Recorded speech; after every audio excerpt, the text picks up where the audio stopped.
Aloha! Welcome to KTA Quick and Ono Recipes.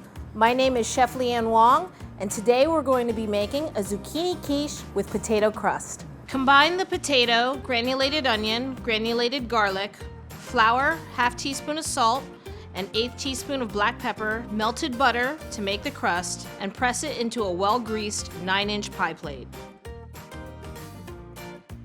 Add a half cup of cheese, sweet corn, onion, and zucchini to the crust. In a medium bowl, mix together the eggs, half and half, salt, pepper, thyme, and basil, and pour it over the filled crust. Bake for 30 to 35 minutes until the quiche is just set.